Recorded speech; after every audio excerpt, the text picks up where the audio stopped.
Munisa Rizayeva Sabrina Jabborovani davolataman. Assalomu alaykum aziz muxlis. Agarda kanalimizda mehmon bo'lsangiz, kanalimizga obuna bo'lishni va videolar davomida bir dona like tugmasini bosib qo'yishni unutmang. Kuni kecha xabarlarga ko'ra, Ozoda Nursaidovaning klipiga suratga tushish uchun model va aktrisa 17 yoshli Sabrina Jabborova o'sha kungi syomkada gelik mashinasi bosib ketishi oqibatida 4 oy davomida 9 soatlik operatsiyani boshidan kechirib, nogiron bo'lib qolgan.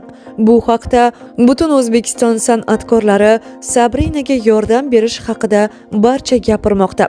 Shu bilan birga Munisa Rizayeva ham o'z Instagram sahifasida Sabrina Jabborovaga yordam berishini va karta raqamlarini qoldirib, barcha muxlislardan Sabrina uchun yordam so'radi. Yaqin orada biz Sabrinaga katta yordam beramiz. Uning onasi bizdan ham yordam so'radi. Yosh va model qizimiz bunday ahvolda bir umr qolib ketishiga yo'l qo'ymaymiz, deydi Munisa Rizayeva.